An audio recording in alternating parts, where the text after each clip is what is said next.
Well,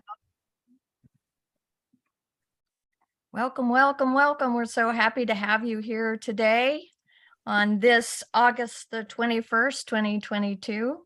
I'm Carol Ray, and this is the Ancient Secrets community for a call about the wonderful things that we are learning from the book Ancient Secrets of a Master Healer by Dr. Clint G. Rogers. And this community is one that has a currency of love. That's the only thing that you're asked to contribute today, is to listen with understanding and to let your inner child come out and play and to experience joy.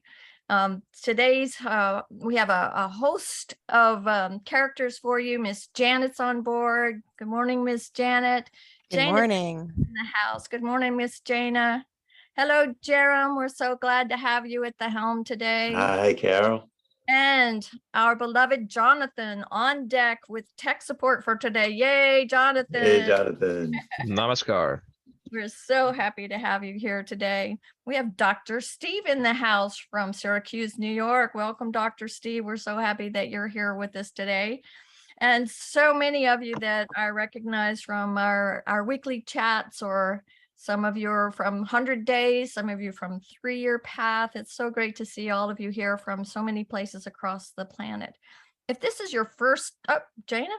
Can I just say thank you to Linda for doing the newsletter, and also thank you, Andrea, for Humanity for working behind the scenes. And I know that the Ingmans will be on, and same with Esther Francis. I just wanted to welcome them as well.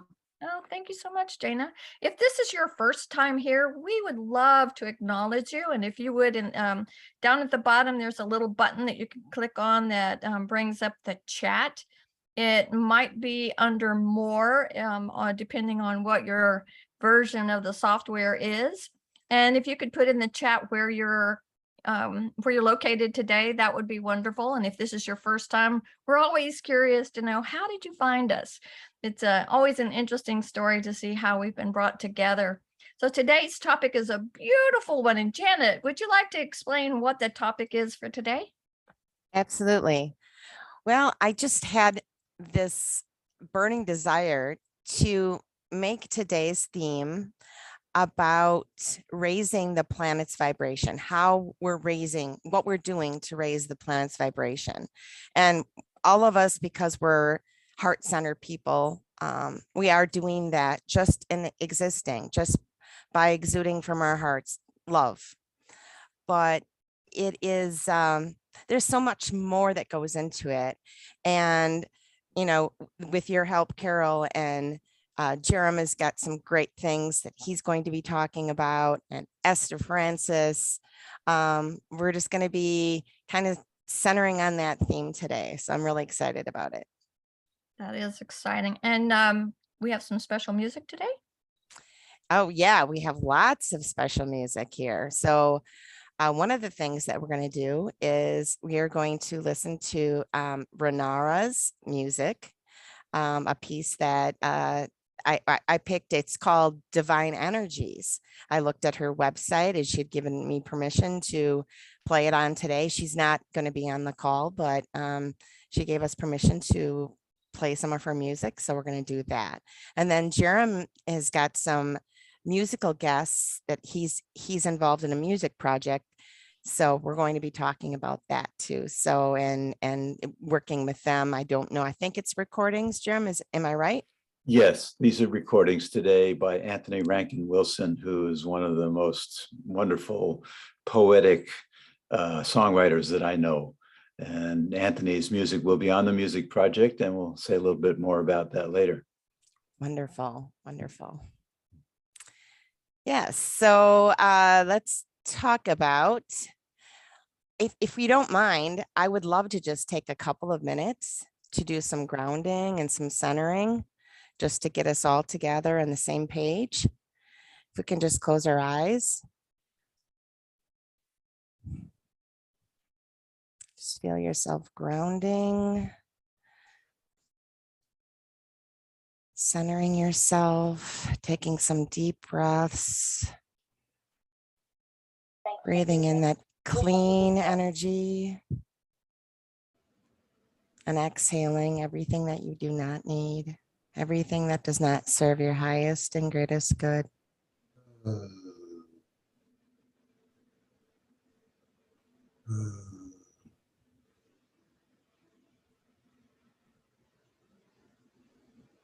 Feel yourself just anchoring to Mother Earth. All of us here connected as one.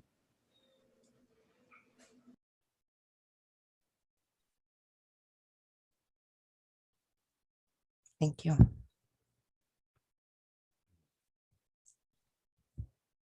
So, Jana, is Dr. Priyanka on the call? Have we figured this out yet?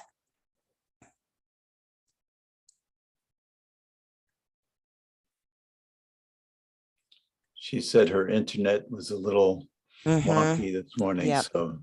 Mhm. Sorry, did you ask me a question? Yeah, I'm just wondering if you know if Dr. Priyanka is on the call yet. You know, I just messaged her and I don't see her yet. Dr. Priyanka, are you on the call? I guess not. Let's go ahead and move on to our next part. Okay. Well, Dorothea, is Dorothea on the call?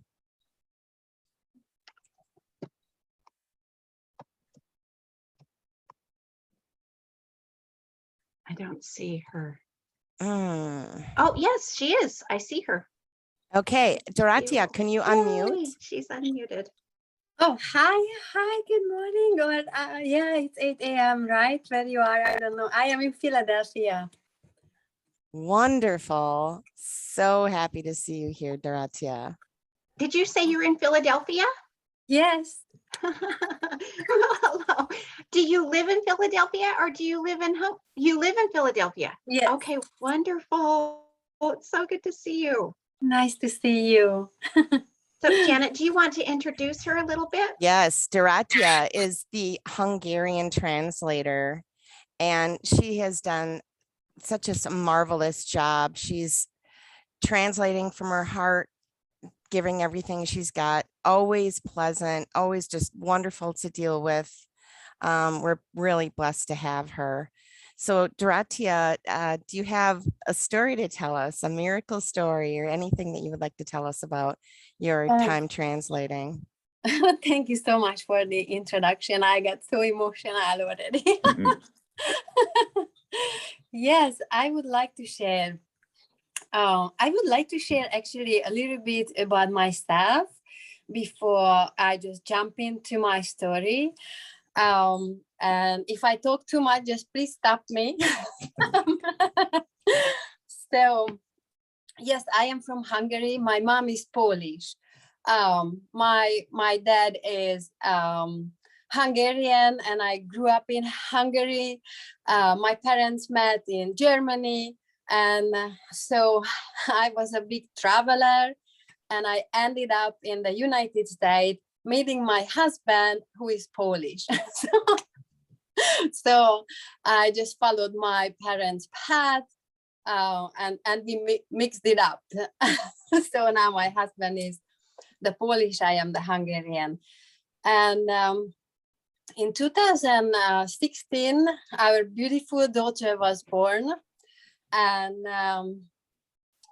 in 2018, 2019, we realized that she doesn't really want to speak. And we were thinking that that's because we are talking to her 3 different languages. So I didn't really care about that situation. But then people started to comment and give me advice, and I started to worry. And when that worry and doubt and fear comes, that's not a good feeling in a mother's heart. So we started to research all the things, medically, what can happen, what's the reason. We couldn't find the reason. And my husband comes to me once, it was in 2019, look, here is this Dr. Naram, and it's gonna be a book signed up for that book. And so this is what I did. I signed up for the book, the upcoming book. And so we were waiting when the book will come, but life went on its flow, so the book didn't come. And actually, I forgot about it. I totally forgot about it. And the next year, in 2020, I received an email that please come on this call. And I thought to my husband that, look, you find this beautiful book and the information, so would you like to go on that call? And he said, no, I am very introverted, that's true, and you love being between people and it's for you. So actually my husband did find for me this beautiful, wonderful group people and the book and the solution. And so I went on a call and I really felt connected, and something deep in from my soul said that yes, I just want to help to translate this book. It's wonderful, it's amazing. And let me tell you that I didn't feel qualified for that. I didn't feel that I am ready or I am capable, but something pushed me from inside, and I thought that I will know how to do the next step. So I started to translate. I had my wonderful proofreader, and with the time it just slowed down, and he eventually decided not to continue the translation, which is very great because he had to do different things. So what happened is all that we translated and proofread, it was lost. He couldn't find, it was not available. And there was me, and I was thinking, oh, maybe I should give it up. And I said, no, I can't give it up this. So I kept going. And what happened after that, my daughter's school, because she was rejected twice from one school because she didn't speak. So we find a wonderful school, and that was it was moved to very far. So I had to drive 2.5 hours every day. And I just did not have time to really sit down and translate and focus. And when the school ended, I got back and I said, I'm gonna do this. And I sat down and I see that I wrote to Janet, I am at chapter 8, but again, I lost the chapter 8. I already translated, and again, I lost it. So I went back to the translation, and today I am actually at the last page of the chapter 8. So I feel me so good. And then as I'm translating, I said, no problem. I'm doing better job now. I am at page 98. And in the moment when I pass the page 100, I am going to message Dr. Clint, and I will be just so happy about that. And that's where the story starts, actually.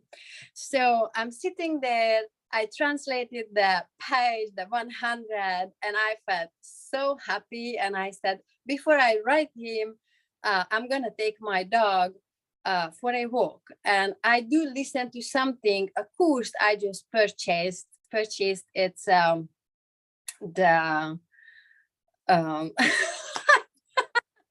it's about how to ride. And I'm listening to this course, and this gentleman is talking. It's about advertisement. I didn't know him. His name is Joe Sugarman. Probably everybody knows him in the United States. And I'm waiting, I'm walking my dog, it's beautiful outside, and I'm waiting that now he will tell me how to ride, how to do promotions. And he starts to share a story instead of that. He says, it was in 2010 when I was in California in this networking conference, and there were so many people very famous people, Tony Robbins and Paula Abdul, and everybody is just talking on a stage. And then when these networking people came, I decided to go to my hotel room. And I was like, what's this story about? I mean, I paid for studying what kind of how to write, not about the story in this event. And then he says, oh, this assistant called me that you have to come back. You have to come back to this event because this very nice person wants to meet you. He said that he read your book. He read your book and he wants to talk to you. And Joe Sugarman was so surprised. Who is that person? And this assistant said, it's Dr. Naram. And in that moment, I just sat down on the grass because I couldn't believe that moment, when that day when I got back to the translation and I passed the 100 page, and then I was about to write to Dr. Klein that I did translate the 100 and I'm ready. I'm speeding up. It feels so good. And I'm listening to some training about how to write, and that person connects me back to Dr. Naram. It was like he instantly standing in front of me and he says, I am here to help you. I am here no matter what obstacles you have. I will remind you that you are on the right path. And it was just so wonderful. And actually, he shared the story how this book went to Dr. Naram and how Dr. Naram actually met another advertisement person.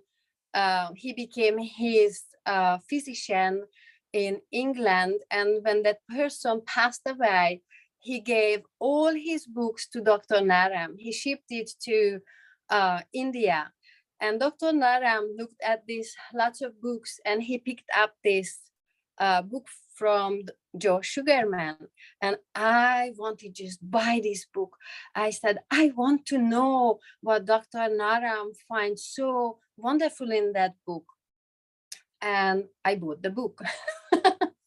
And you cannot buy this book anymore because it's out of print. And I'm reading the book, and it is a hardcover book. And he's Joe Sugarman. I bought the book. I opened it.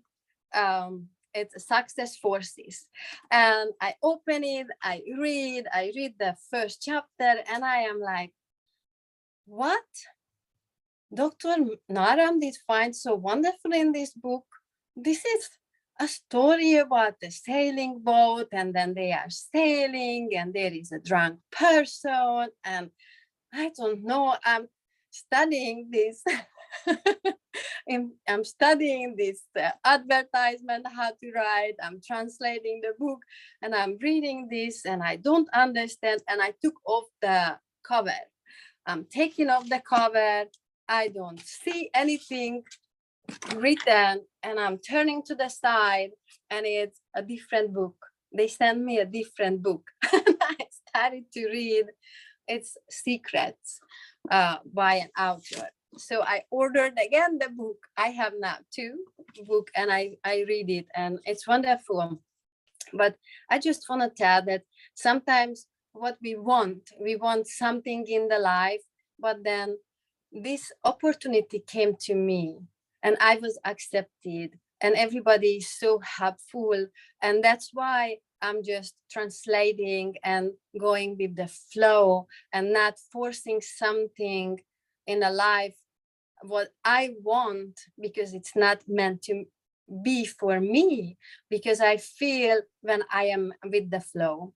And to go back to my daughter, she just turned 6 years old 3 weeks ago. And last week she started to speak beautifully, not perfectly. We can understand her, but from that point where she was non-verbal, even when she was 4 years old. We are making a lot of progress. I never let her be labeled, but we got Marma points from Dr. Giovanni, and I'm very grateful for that.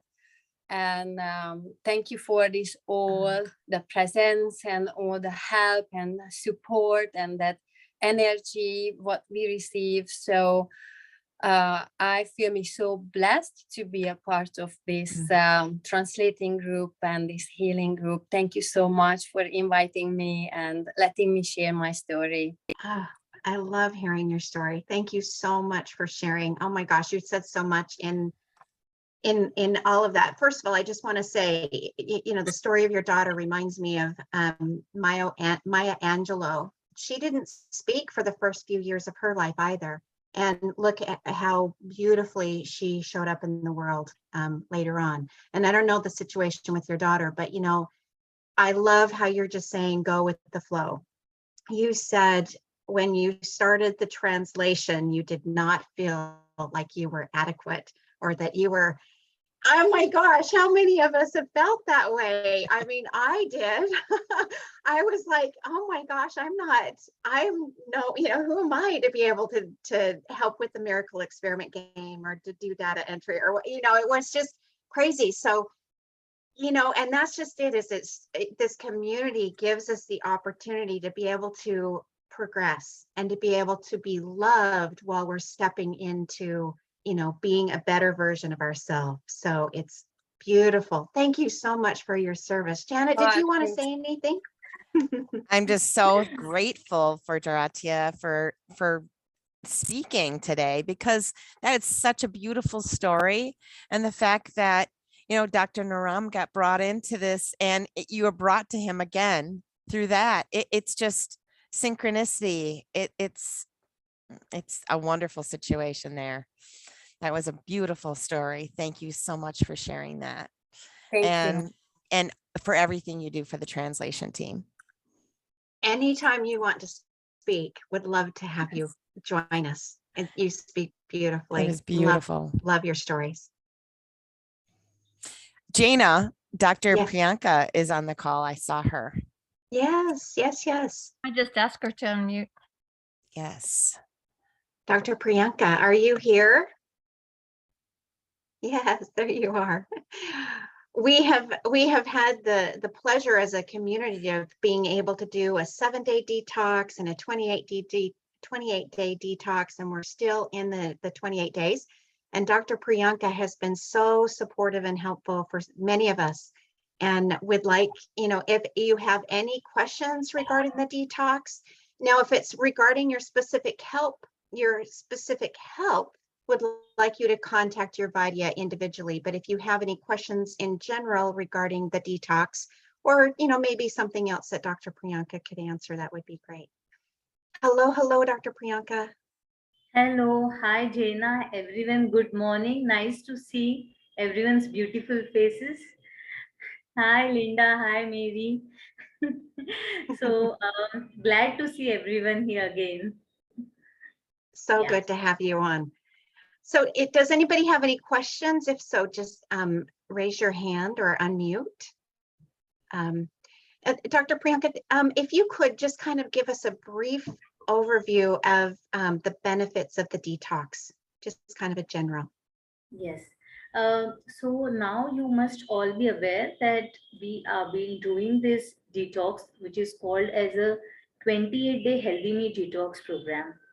Now, nowadays, when we come across patients, they don't have a single symptom. They have a multiple symptoms, multiple concerns. But when we evaluate all the concerns, we figure out that majority of the concerns, be it on your physical level, be it on your emotional level, or be it at the spiritual level, mental level, most of the issues, they emerge from an unhealthy gut. Or in Ayurveda, we say, not a proper Agni. Agni is a digestive fire. Ayurveda 5,000 years back have explained that the core existence of our life is Agni, or digestive fire. If we are functioning smoothly, if we are walking, our heart is beating properly, our nerve system, our brain is functioning properly, it is all because of a good Agni or a good digestive fire. The moment this digestive fire gets disturbed, the balance of three doshas, Vata, which is the air element, Pitta, which is the heat element, and Kapha, which is the phlegm, or the one which binds all the cells and the tissues together. Once an Agni gets deranged, the balance of these doshas get deranged. And when there is an imbalance in these doshas, it leads to some or the other ailments, either on the physical level or on the spiritual level or the mental level. So giving a symptomatic treatment, for example, if you have pain, if you have indigestion, if you have reflux, if you have sugar, you have a blood pressure. So instead of individually focusing and giving symptomatic treatment, Ayurveda believes in addressing the core issue, that is balance the Agni or ignite the digestive fire. Once the digestive fire is good, Agni is good, the doshas will be in balance and the symptoms will automatically lessen down. You will start feeling better. So detox is an attempt, or the healthy meat detox is an attempt to flush the toxins which are there in your body, ignite this digestive fire and balance the doshas. And therefore, the plan, the diet plan, the herbs which are a part of the detox, they are made in such a way, they are formulated in such a way that we are eliminating the toxins which are not only situated at the gut level, at the tissue level, but we are focusing on the minute level, that is the cell level as well. There is an Agni, or each cell has its own metabolism. So this is how we are strengthening the cellular metabolism as well. That's incredible. It's incredible. I didn't realize that each cell had its own metabolism. That's amazing. I've had a couple of questions, Dr. Priyanka. I know that the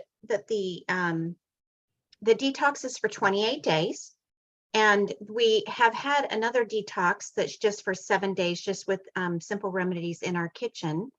And the question is how often can we do the detox? You know, either the 7-day or the 28-day. Very good question, Jena.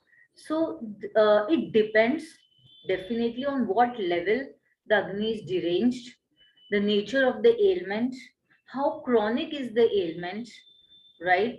So many factors in a normal healthy individual who are free of.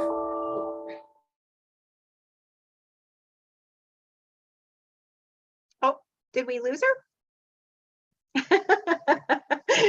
She must have popped off. Darn it. Well, I'm sure she'll be coming back on. Has anybody had any experiences with the detox that they would like to speak about? Yes. Is it Biba? Yes. Yes. My experience is that besides of having traumatic experiences right now in my life, that I'm going between depression and aggression, you know, high explosive powers and very low energy. I don't let it go because I'm, how do I say, I experience it and I watch it and I say, okay, that's this, that's this, that's this. But on the other hand, it takes a great toll on my system, not to Yes. give way to depression or aggression. Yes. Sometimes I can't have the sounds around me. I don't want people to address me. And on the other hand, I need people to address me, or I need to address people. So I see the detox process is giving way to a lot of toxins which have Absolutely. were held in my body, and now they are releasing. And through the experience of all these toxins, I experience also all these emotions. It is so true. What you're talking about is right on. The detox can release. Oh, there's Dr. Priyanka again. So, and maybe we can ask her, but I know that when I was on the detox, just even recently, we had a session with the PATH group. I'm in the 3-year PATH course. And it was where everybody was joining in and speaking out, you know, because it was just kind of a fun game. And I could not tolerate it. I had to get off the call because, and when I asked Dr. Priyanka about it, it's because of there were a lot of toxins in my system and a lot of imbalances. And so sometimes it does affect your focus and the way that you hear and see. And so, you know, just to be aware of that and to be well with it. Dr. Priyanka, are you on the call again? Because I would really love to hear what she has to say. But again, there was another time that I was doing the detox. It was last year, and my sister was moving, and I'm, you know, pretty vata and pitta. And so I really, you know, if I make my mind up to do something, I usually do it. And I could not move. I was in the middle of the detox. I just started it, and my body would not move. My brain kept saying, you got to move, but the exhaustion level was huge. Dr. Wessler, Dr. Stephen.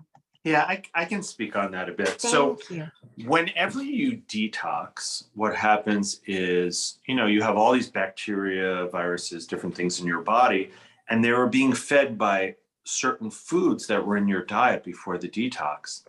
Well, you stop feeding them, and they kind of get a little ornery, and they talk to you. And sometimes they give you cravings. They can inflame your emotions. They can cause giddiness. They can cause all these things. And then the trick is to stick to the detox, because they will starve out eventually. They'll become their small community. They might never go away. As soon as you start to put the other food in, they might go, oh, you're feeding me again. Absolutely. I'll keep multiplying. So yes, that can happen during detox. And so keep the body well flushed. Even some people do enemas to flush the debris and the toxins, because they'll put out neurotoxins. Like, they will do whatever they need to do to survive, just like we will.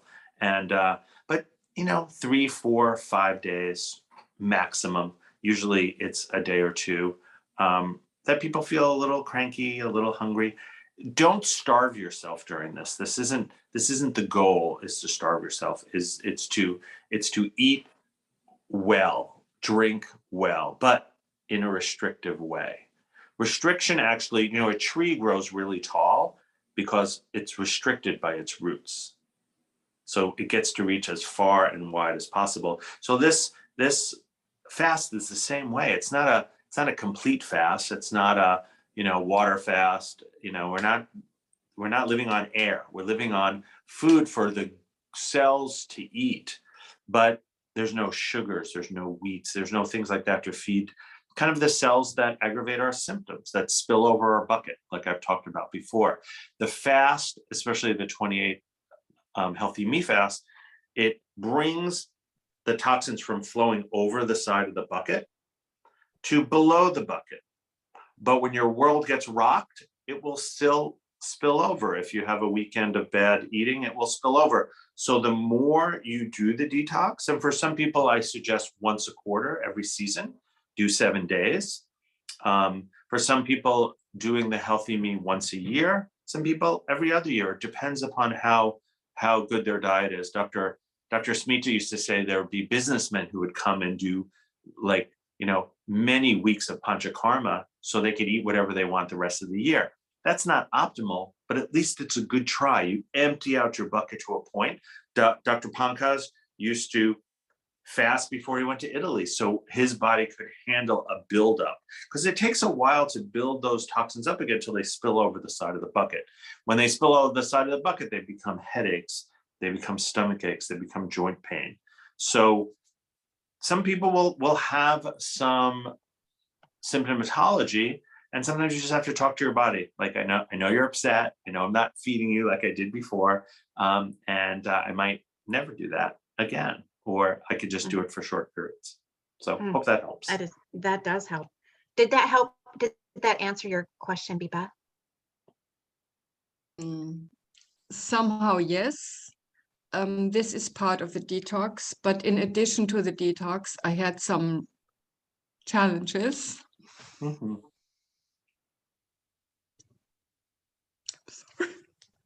No, that's wonderful. A great release.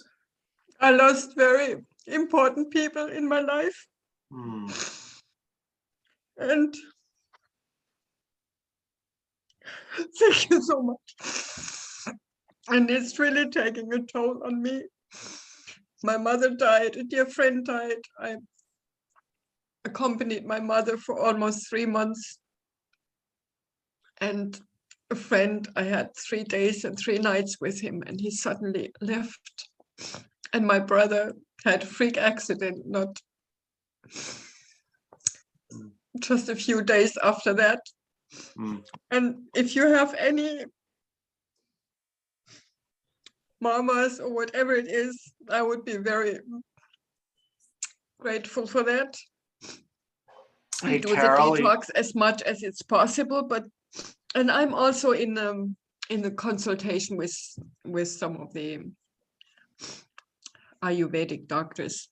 Mm. It's okay, but sorry, I just got overwhelmed. No, it's great. It's great that you have a safe space to open up. Well, one thing I'd like to mention is grief is a very positive emotion. It's not a negative emotion. It actually increases our immune system. It strengthens the body, grief. And that's why when we grieve, we should grieve deeply, not avoid it, but grieve deeply. Carol, are you on still? I'm still here. So why don't we lead the whole group together in some marmas, because that will be a powerful, talking about vibration in the world. Just this small group will change the vibration in the world, and we're all included in the world. So if you can lead us in some marmas, that would be Before great. we do that, if we could, because Dr. Dr. Only has just a limited time, Absolutely. and then we can go ahead and go into that. Thank you so much, Dr. Wessler, Dr. Stephen, Dr. Priyanka. Thank you so much. It's so beautiful, Biba, that you've expressed what you have, and we're so grateful. So many of us can relate to having lost loved ones, and so appreciate your vulnerability here in our group. Thank you. Dr. Priyanka, is there anything else that you would like to share with us? I was just talking about it regarding your question that how often you can do. So if you are a healthy individual without any symptoms, perfect body, mind, and spirit, at least 7-day detox you can do once in 3 months, especially when the seasons are changing.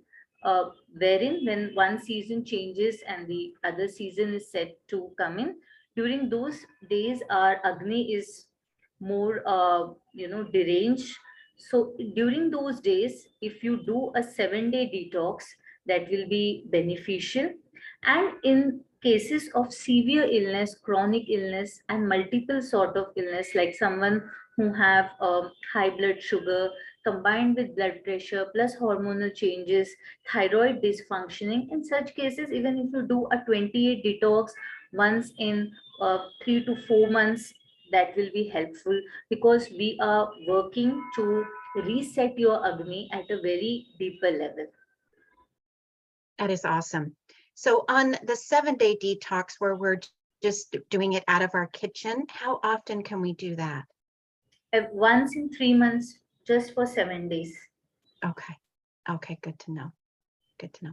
Does anybody else have any questions about the detox? Or what I hear Dr. Priyanka saying is that it would be really great to be able to contact your Vaidya, your doctor, and be able to schedule the best time to do a detox, or based on your specific needs, based on your specific situation. So anyway, let's send Dr. Priyanka a blast of love. Thank you so much for coming on the call. I just adore this woman. She is an amazing doctor.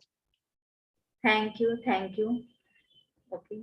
And see you soon. Bye. Thank you so much, Thank you, Dr. Priyanka. Priyanka.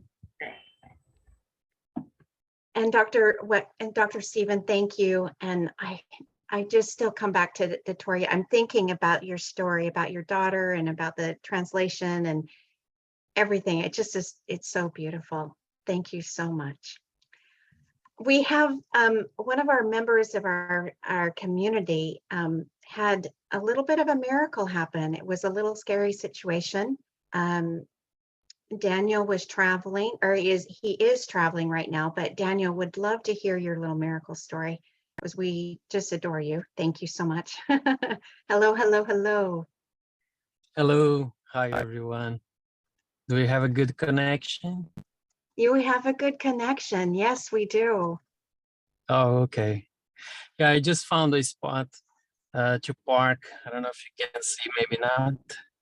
Oh, it's beautiful. Oh, wow. That's really beautiful. So I'm traveling with Noah, one of my sons, and he's exactly the one that was in the car. Two of them was in the car when the event happened. And So, I asked him Daniel, before. oh, so sorry. No, go ahead. I was just going to say, I don't think that a lot of people know exactly what happened. If you want to kind of preface what happened. Yeah, I will say, and because it was a car accident, so Noah was in the car now, and I asked him, look, I'm gonna participate on the call, and I'm gonna share about the car accident, okay? He said, oh, I don't want to hear. And so I found a pier, and he's fishing right there. He already making new friends. He found some people. So you're gonna see me looking while I talk sometimes, because I'm checking on him, okay? So yes, this was a miracle, and I'm gonna say why, because it was an opportunity also. So on the 4th, it's gonna be now 2 weeks, I was driving the two boys from the Taekwondo class home. We're going home, and I was approaching the main road. A car coming high speed, a big car, a Lincoln Navigator, towards us. He lost control, got out of the main road, and coming heads on to me, we're gonna hit head on.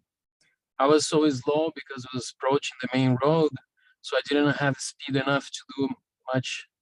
I could only turn to the left, was my reflex, and the car hit us with full force on the side. It was a big explosion, and it is total loss on the car. And at that moment, my boys were yelling like crazy. For a fraction of a second, I hesitated to look back because the mind was so, rushy. And it was a difficult moment, a lot of stress. We're able to get out of the car, sit on the grass right next to the car. And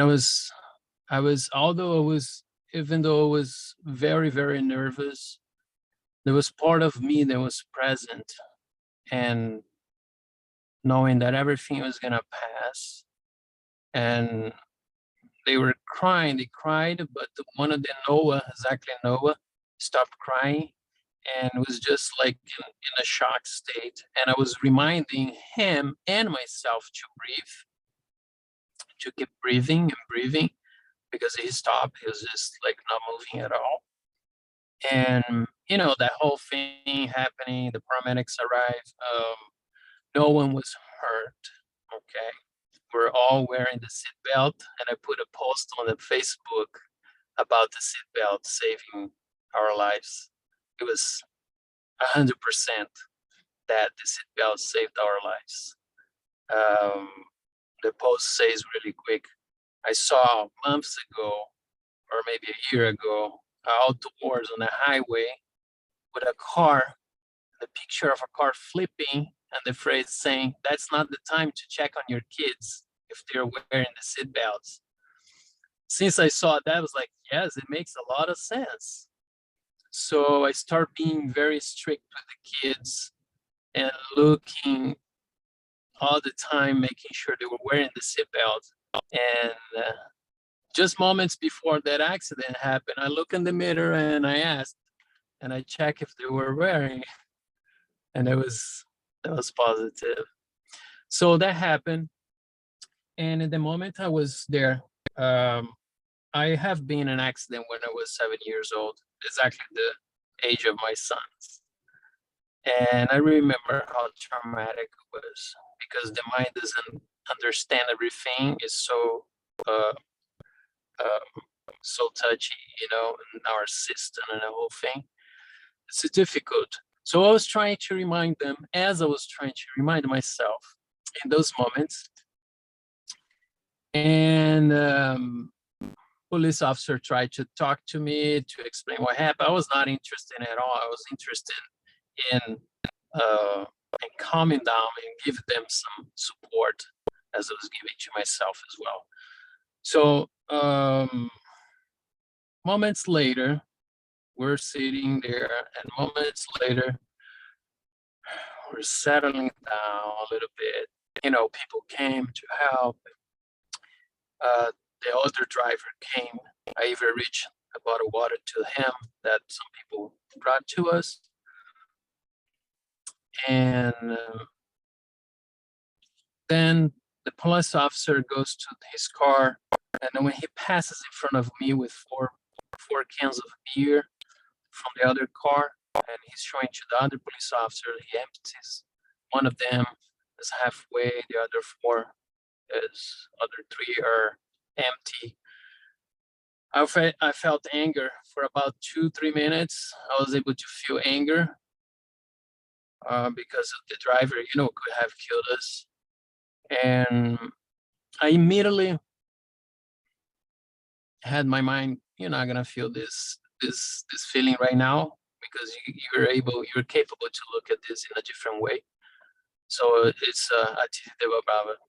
It's a time to exercise forgiveness, because when that accident happened and I felt a little bit angry, it's like, no, it doesn't make any sense. This is an accident, right? And then when I saw the beer, the anger pop up again, and I was like, no, I'm gonna exercise the best, because I learned with the ancient secrets to give myself love. And going into anger right now is not to give myself love. So I was able to quickly go through all that while everything was happening. And then I noticed I have changed, because in a moment of what could be a trauma, now I was using that moment with all the tools I could remember at the moment to make this, an experience rather than a trauma. It was very scary, because when you feel the system, like, you could just have died right now, and there's nothing you can do about it because it's not on my control. So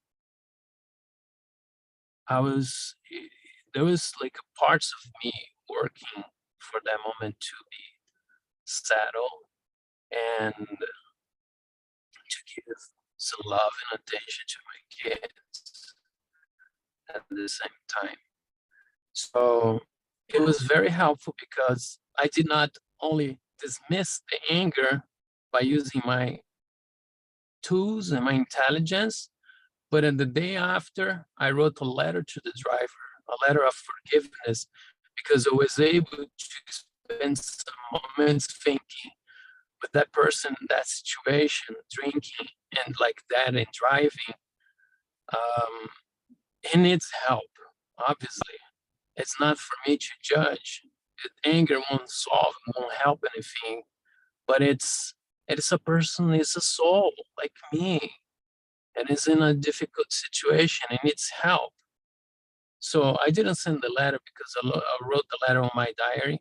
It was for myself, but I'm sure that vibration, that feeling, and I prayed for him at that night. And I look at my attitude, changing my attitude has been changing my life. So attitude is everything, yes. When we think and learn, but it's like a lot of masters say, 99% is practice, 1% is theory. Everything that we learn in the book or in the principles is just to be practiced. It's not only keep reading and reading and reading, because you read and then you go practice and learn, because the experience is what makes us change.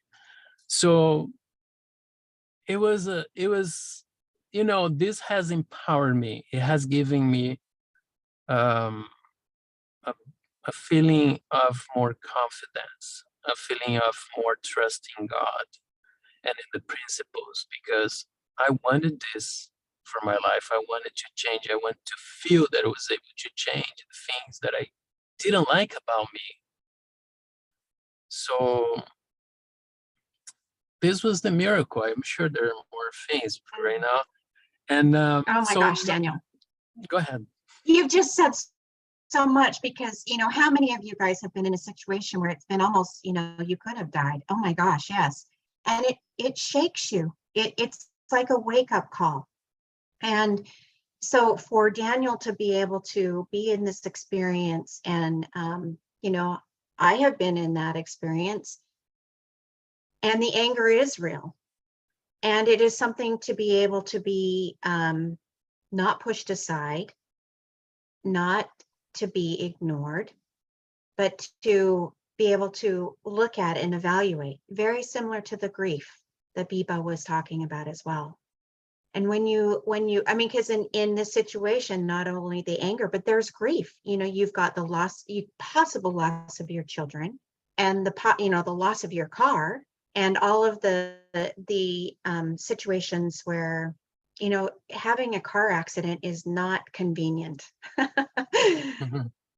And, and it just really does shake you to the core. But to be able to put the principles in place and to be able to identify them and say, yes, I am feeling angry, and then being able to do, the forgive and forget, Marma, possibly, I don't know if you did that or not, but to be able to write in your journal, a letter of forgiveness, I can tell that Daniel is a person that works on being present almost every day, if I can say that. I had the luxury of being able to join him and Grazi in their home, and their home is so filled with love. When I hug them both, their energy is so high. It was so nurturing to be in their home and be able to have incredible conversation. And they work at this every single day. They do their meditation, they do all of the things that their daily routines, and they, so when something like this happens, I can see Daniel looking at this as being a gift and being able to transition it very quickly. And it sounds to me like that's what he's done. And in the process, I'm sure that there are other things, the insurance adjuster calls, and, things are not getting repaired quickly. The check may not be issued as fast. There's just a lot of things that happen in a situation like this that can trigger little things. And especially since Daniel was in a car accident at age 7. So this can trigger some of those emotions that happened at age 7 that he can face, and being able to bring up and to be able to embrace and be able to help him in his process of moving forward. So, Daniel, did I miss Thank you, anything? Jana. No, thank you. You say that you say, when you say things, all the meanings behind, and yes, and then I visited that car accident, and I gave it a better meaning, and I saw myself as a kid not understanding that, and I gave a piece to that memory to me, so it was healing as well. and the care that and attention I'm giving to my boys is because I've been there and I understand. So I know it deserves some attention, some patience. Noah has been beating his brother for a whole week, every single day. So I understand that he's feeling that fear, that energy, that thing that is coming up that way. So I am able to understand and talk to him, and go get the help that we need. But yes, it's serving as a gift. Yes, and it is very uncomfortable. Believe me, the material part is the easiest one for me at this moment because I give value to the invisible things, the things that we are learning. They're much more valuable. But yes, being talking to attorney and all that, I said, you know what, I'm gonna talk one time a day with you guys about this thing because I don't want to occupy my whole day with this subject in my head. But yes, but I will time pace by pace. I will, and believe me, I'm happy to be alive. I'm grateful because every day people die in car accidents, and we're all good, so this is another way to see, that whatever the material part is like, so yes, thank you. Yeah, this was it. I somebody said that they start on the call earlier. Somebody said that they start talking when they were 2 years. I was one of these people, and I start talking when there was an accident. I felt something and opened my finger, and when I went to the doctor, that's when I started talking. I think it was 2 years old. That was interesting to hear that. So interesting, Daniel. It's, you and Grazi, you're such beautiful souls. So appreciate you in this community. I know that we don't get to see you, every single week, but we just love you so much. So appreciate you and your stories. And I'll tell you what, if you ever get a chance to meet these two in person, it's an incredible experience. It really took me off guard. When I hugged them, I was like, oh my gosh, you guys, you feel so comfortable. And I know that that's how we feel when we meet each other in person, but it's incredible.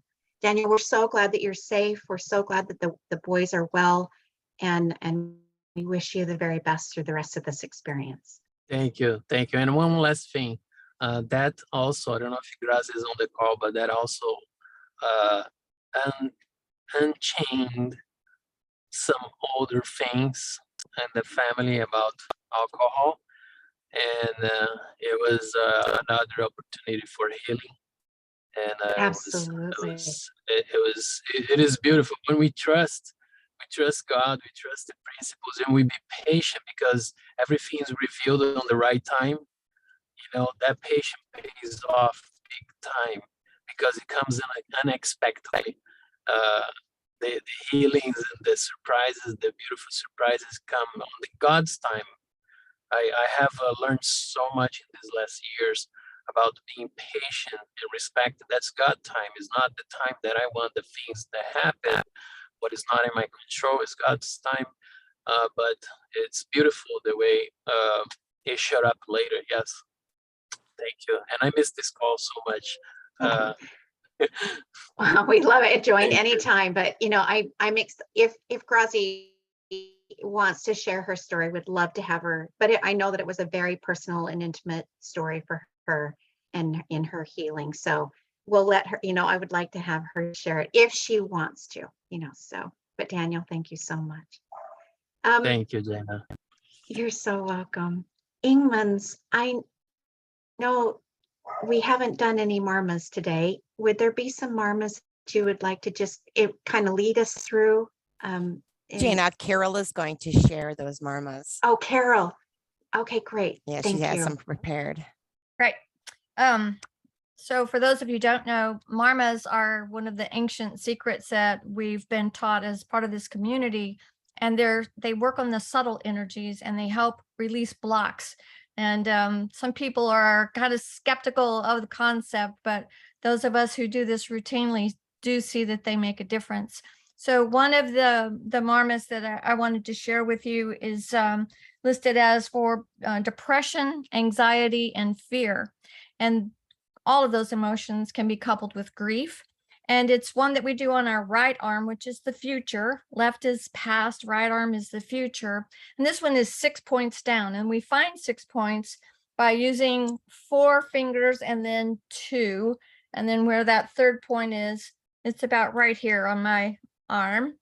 And you find that tender spot between where the tendons run through your arm. There's a little spot there, and you press that 6 times. So 1, 2, 3, 4, 5, and 6. And so that's for letting go of fear, depression, and anxiety. Then 1 finger width down, 1 more, that's the spot for emotional support. So this is where we are able to support ourselves. And these are really helpful if you're sitting up straight and your back is straight and your feet are on the floor so that you're grounded. So 1 more finger down and we'll do 6 of those. 1, 2, 3, 4, 5, and 6. And then the one that's letting go from the past. And this is letting go of remorse, guilt, sorrow, any kind of thing that you hold against yourself. I wish I had I coulda, woulda, shoulda, and the things that you hold against other people. She did me wrong. He did me wrong. You know, those kind of letting go are also coupled with grief.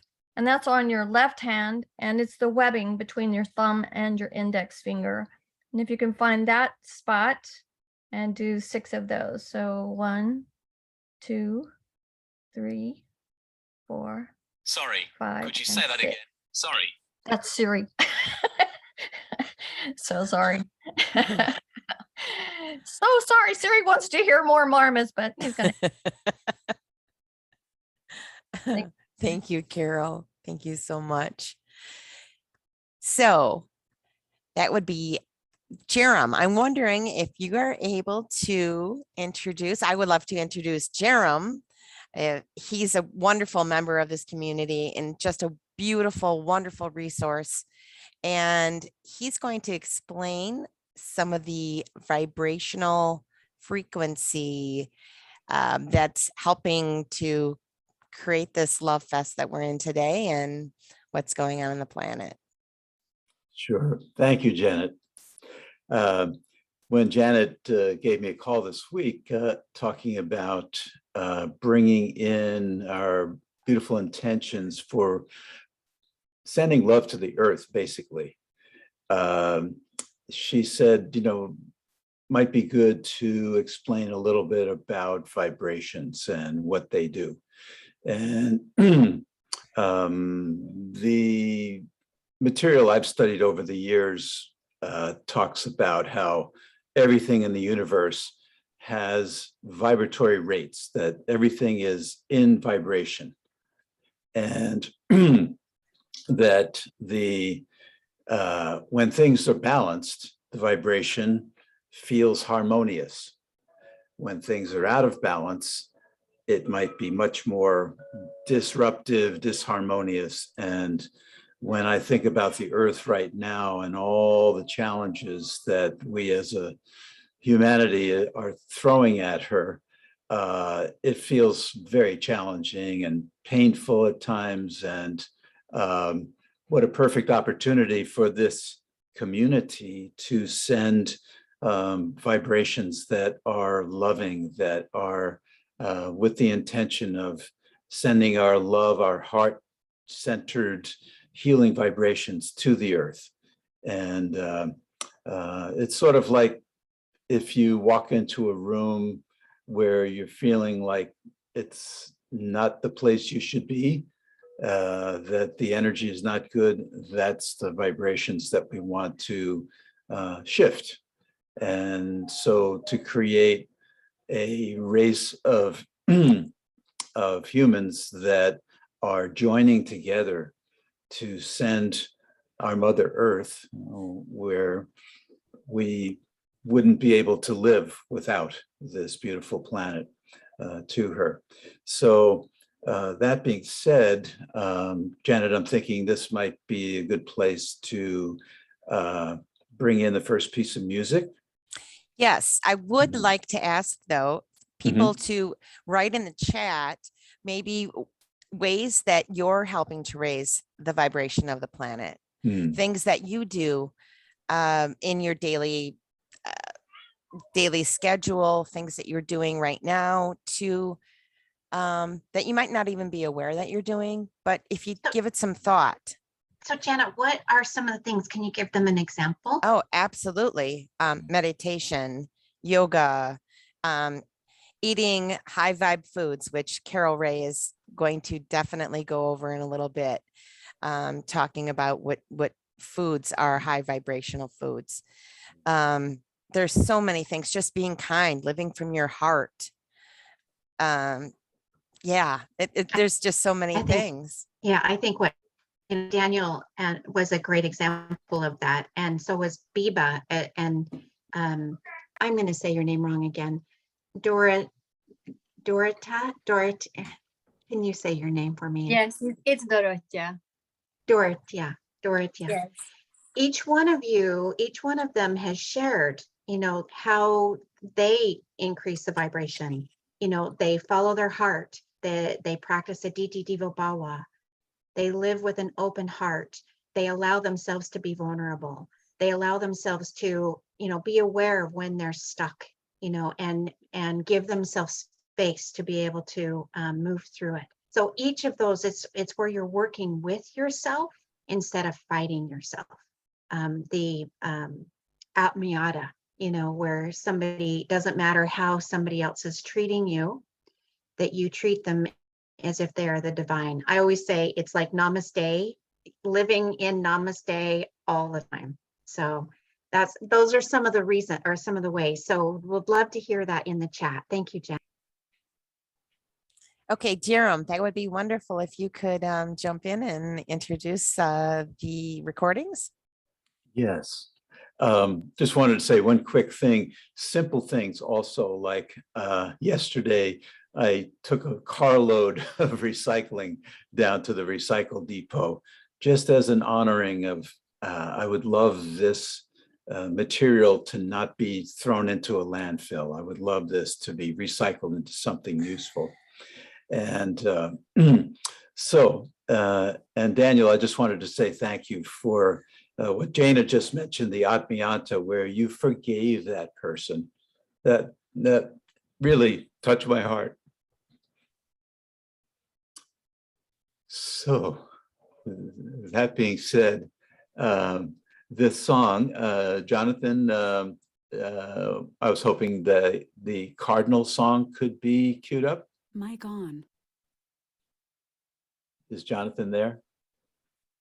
Yeah, I was muted. It's queued and ready. Oh, okay, great. Thanks, Jonathan. So this is a song called Cardinal, Mic written by Anthony Rankin Wilson, who is one of my favorite singer-songwriter poets. The song to me is very heartful and a recognition of all the things we can be grateful for by tuning our noticing into the moment. So I hope you enjoy this one. This will be on our Ancient Secrets music project, which we'll speak more about. Thank you, Jonathan. And also, Jonathan, if we could ask the community, we would love to have you turn on your camera so that you could be spotlighted. Jonathan, is that okay if we do spotlighting? Mic on. Yeah, I was planning to. Oh, wonderful. Thank you so much.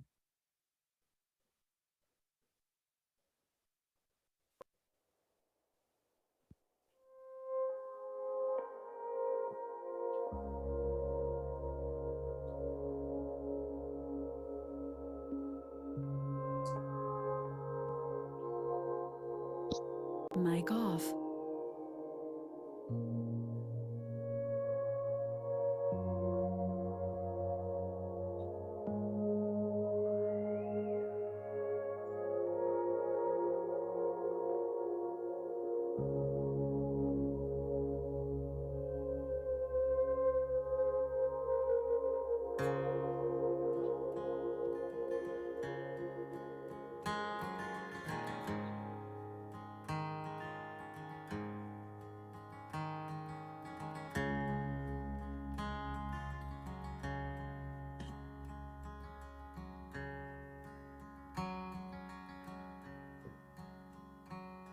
Hear the blessing of defeat.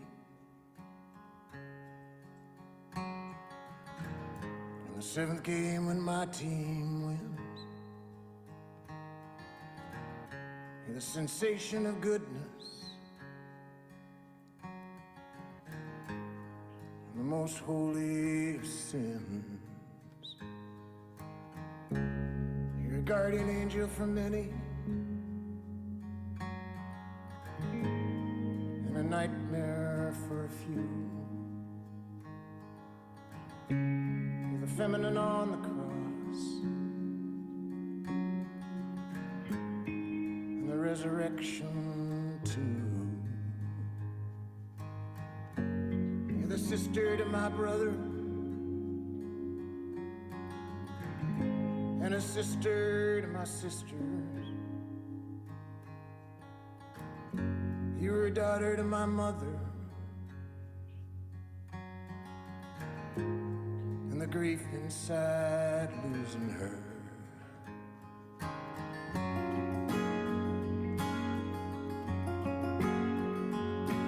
You're the cardinal in our garden, your home. You're the cardinal in our garden, your home. You're the cardinal in our garden, your home.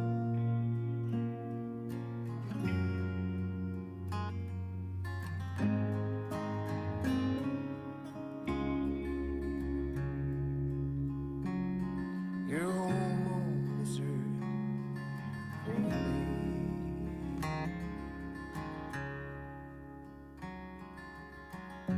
Your home on this earth for me.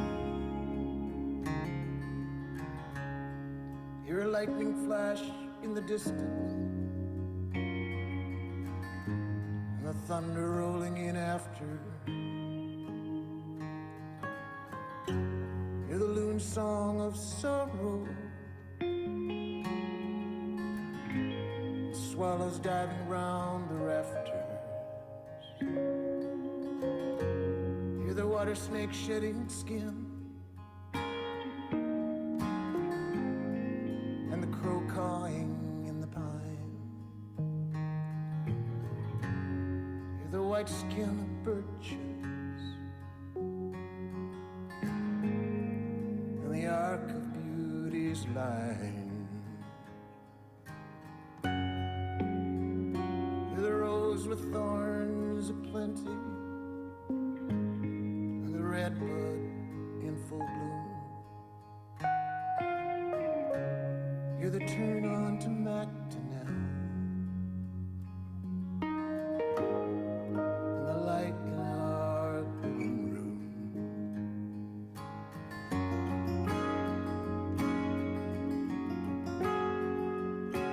You're the cardinal in our garden, your home.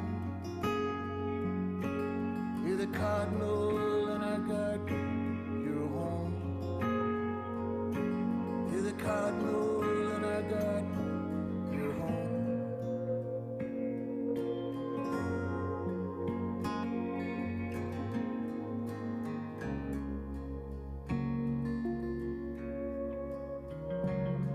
Your home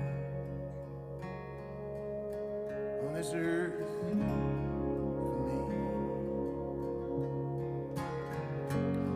Your home on this earth for me. Your home on this earth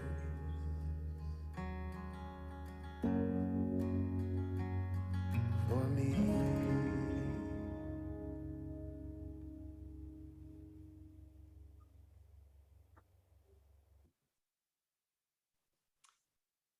Thank you, Anthony. Anthony unfortunately couldn't be with us today, but you'd love to meet him when he finally is able to join us. So I'm Jerome, gonna- I Yeah. have to say, I am just blown away by the timing with that song today Mm. and with Biba's sharing. I couldn't stop thinking about her, that whole song. It is just a beautiful, beautiful song. Thank you so much. It was beautiful. I had chills from the top of my head all the way down to my toes.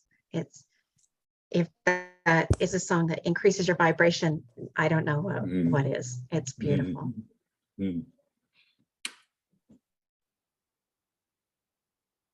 Thank you both.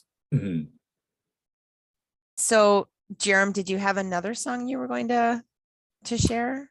Well, there's a second song from Anthony. If this is good timing, I would love that. You know, we've got Daniel. He's raised his hand. Daniel, would you like to share really quickly before we do the other song? Oh, it was about the subject you were talking before the song. I don't know if this is the proper moment. About raising your vibration, about Atmiyata. Yes. You want to leave it for after the song? Sure, if you feel comfortable doing it that way, yes, that will be fine. Great. I think this song has put everyone in a nice vibe, so I think I can talk later. Wonderful. Great, Jerem, go ahead. Okay, Jonathan. So the other song is Love Takes No Prisoners. I love this wonderful tune that Anthony has a fantastic metaphor for love.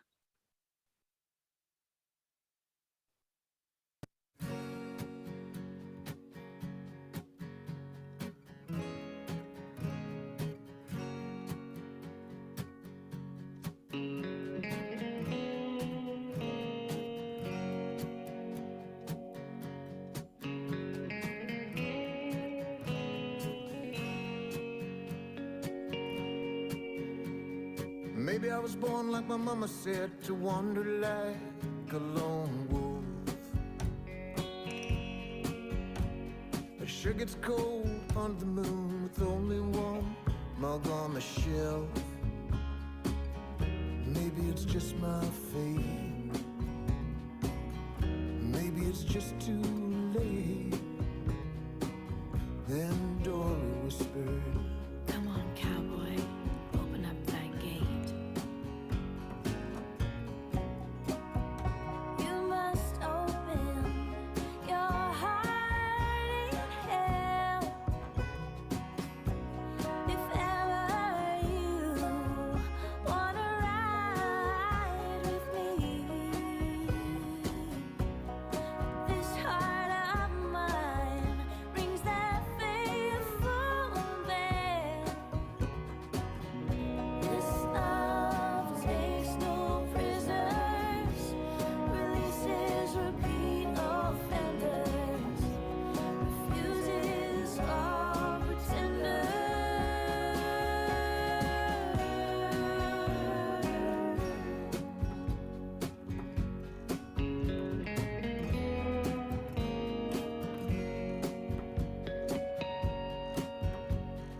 Dory Jean McKay lives in town, loves to ride the Mustang mare. My hands and I'd given up on that horse, wouldn't settle her on a dare. Then Dory comes along, turns soft into something strong. And she whispered, Come on, cowboy, will you sing this song? You must open your heart in hell. If ever you wanna ride with me, this heart of mine rings that faithful bell. This love takes no prisoners, releases repeat offenders, refuses all pretenders. she slides her fingers through Mustang's mane slips on the halter and gentles the reins, climbs on up where the Mustang remains as still and wild as these foothills and plains. You must open your heart and hell. If ever You wanna ride with me. This heart of mine brings that faithful bell. this Love takes no prisoners, releases repeat offenders, refuses all pretenders.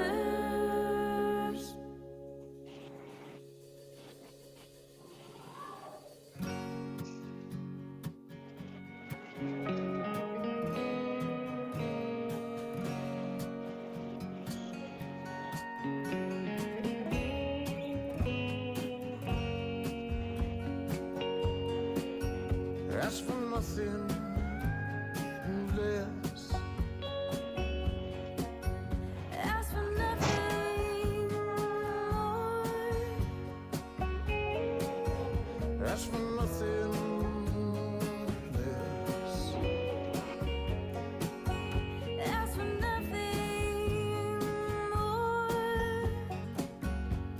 Ask Ask for for nothing nothing less. Ask for nothing, nothing more.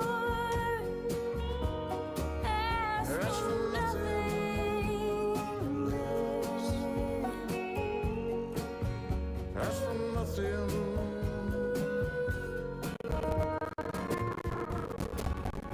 Ask for nothing.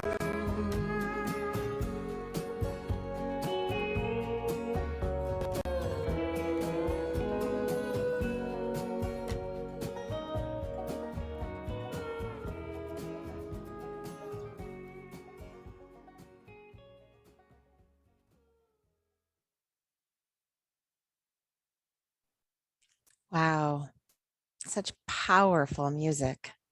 And we have one more to share in a little bit. Thank you so much, Jerem, for introducing and for finding the guests, the recordings to listen to, and for, do you have anything that you want to speak on about your music project?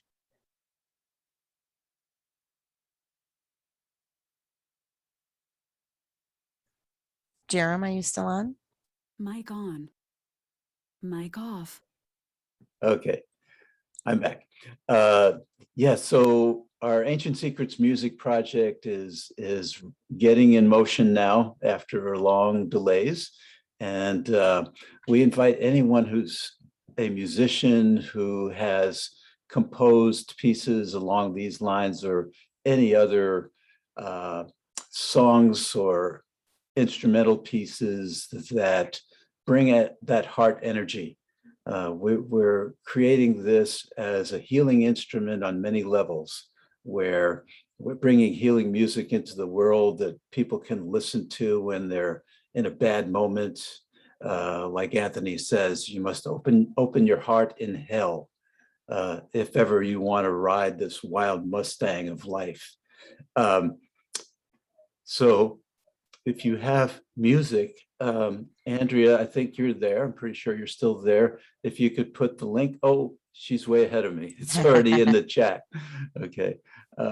Please let us know. We'd love to have you. And it's also a benefit for the musicians.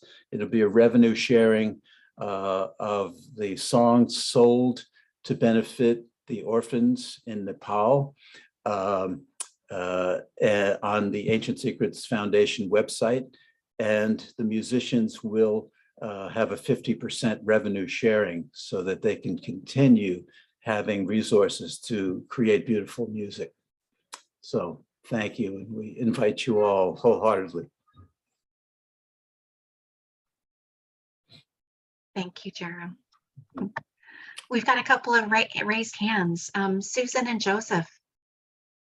Yes, thank you. And thank you for that beautiful music and the quote that you just pulled out of that, Jerem, about opening your heart in hell, and goes with, it's about the loss that has been brought up today. And I just, one of the things that helps me open my heart in those places is actually a quote from my mother, who at the time was 93 or 94. And we experienced the sudden loss of my brother and her son. And I remember sitting in the, not the hearse, but the limousine as we were going from the funeral to the cemetery. And she said, at least we had 69 wonderful years with him, and it's just the shifting of the perspective from the grief and the loss and the anger and the sadness to a place of opening your heart to the fact that it was a beautiful gift to know them and have them in our lives. And so thank you for that. So welcome. So beautiful. And that's what a lot of this is all about, is being able to shift your perspective, just like what Daniel was talking about, shifting the perspective about how, he was experiencing the accident. Daniel, did you want to say something really quickly? Yes, and this is about the same subject. It's in the moments of loss and the moments of turmoil. And I talked to some people here because I felt in my heart to say this. When you feel stuck, either depression or anxiety or whatever that is, emotions, it's like Joseph said, opening the heart for me is like surrendering and trust God. And I know how tough it is. I have been in this stuck emotions and patterns, and it's using the mind to find, even in those moments, as quiet as you can get, if possible, to find these tools and start applying. Because like the book says, I come to love you, not to teach you. And love you would teach you. I interpret it as that's the love that shows us the giving, the remembering of these tools to apply to the self is the self-love. And that's what started healing, elevating the energy, and finding on those moments, finding ways to soothe using the positive energy. So that's what I've been doing with me. And it's like a muscle, making it stronger day by day. On God's time, God's allowed the time and the strength to pick up. But it does, because I figured that the pain is not to destroy us. The pain is to remind us of the love, remind us of opening the heart, remind us of the surrender, because there is a gift in everything. That's what I've been learning. And thank you, Jana, so much for talking about me and Graziella, how you felt. We would love to see you again for another Monk Soup. And anyone in North Georgia is welcome to come and visit it and stay with us. We love receiving people at home. Thank you. Beautiful home. Thank you. I think that's exactly what Joseph was talking about.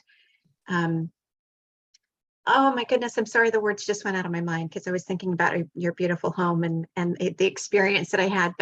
But with changing the viewpoint of the loss, Joseph, please, if there was something that resonated with what Daniel said that was connected to what your mother had said, please. share. Uh, the gift of life, the blessing of being alive, and the gift of those that we love and have loved is that's the juice, you know, that's where the heart is. And I know, you know, listening to Daniel has been a reminder to me of first of all, just the remarkably quickness or immediacy in which he went to the forgive moment that I hold on to, you know, a couple in my life that have been very painful and life-changing, and easy to be in resentment and anger and disappointment, and you know, continuing to look for the gifts and the beauty in what those the Aditi Devobawa moment of how change isn't always bad. You know, there are gifts in it, and equal or greater to whatever it thinks creating the suffering, and just the knowing, appreciating the love of those that we have lost. Yeah. And the gifts they gave Can I us. ask a question, Joseph? Yes, sir. Do you feel that these challenges, when we look at this way, do they keep showing up until we start giving some more positive attention and redirecting?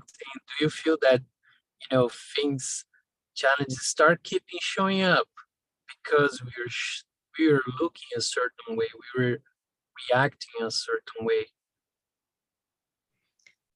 Did my question made clear? What I heard in your question is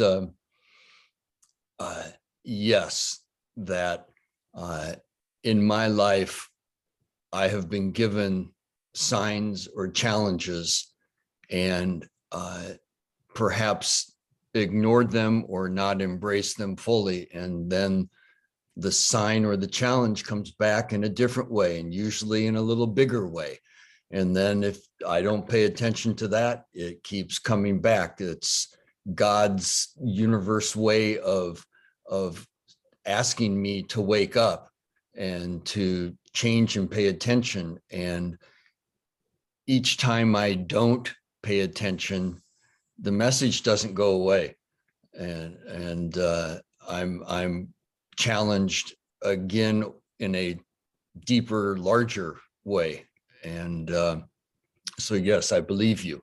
I believe that I need to pay attention and make peace and follow the messages. Yes. Doesn't it feel good when because I found me for most of my life avoiding conflict, avoiding this, just like you described, not giving attention. But it's not actually giving attention to the negative side. It's giving attention on how I'm perceiving that. So when the ancient secrets tools come to my life, because I have asked, like, God, I want to change my life. I want to be better. I want to enjoy life. So God responds, giving me ancient secret tools. And then I have an opportunity to get and use them when something happens, because that's the right moment to, you know, start applying. Doesn't it increase our level of confidence, trust in God, and we start seeing real change? I think we're kind of sharing or living similar inner ways of experience things. If I get it right from you, I feel that in a way of being in harmony. You I get more in harmony with the universe, you know, and the universe takes care of details. Yeah, it brings to me that there is no actually reason to fear the conflicts or whatever happened. We can embrace because God gave us what we can carry, and no more than that. So anything and everything in our lives, we're able to handle with respect and the right attention, the right perspective. I thank you, Joseph. Thank you so much for sharing that, Daniel and Joseph. Beautiful, beautiful sharings. Janet, can I say something? I wanted to say that, you know, the conversation between you two was so incredible. I loved listening to it. And the awareness that we need to experience or be aware of those feelings that come up. Because if we push them aside, just like Daniel said, you know, where he said, you know, I didn't like conflict, I pushed away from conflict, but pushing away made it show up in his life again and again. So it was, you know, he needs to face it. So when we have those feelings of grief, where we have those feelings of fear, we need to accept them, like he said. And you know, that's where we can look at it as the Aditi Devo Bhava and see the gift inside of it so that we can embrace it, hear the messages, heal whatever needs to be healed and move forward. And this will allow us to be able to help increase vibration upon the earth. So it was such a beautiful exchange. Thank you, Joseph and Daniel. I so appreciate it. I just read when the music was going, I read in the chat that Roma Rishi was headed to the emergency room. So if we wouldn't mind just rubbing our hands together and sending him a blast of love that we are with him.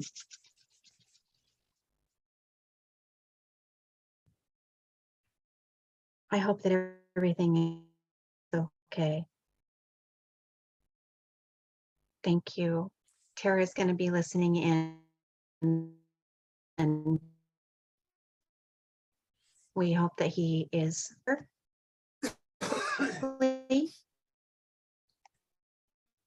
Gina, I'm. Oh yes, go ahead. I was just going to say that it might be a good time for Esther to come in, and maybe she can speak about Roma Rishi or anything. Okay. Esther, are you available to speak now? Can you unmute yourself? Wonderful. Yeah, unmuted. Wow, big news here. I'm glad we all joined and sent our love and to Rama Rishi and to Tara. I don't know where to begin saying anything.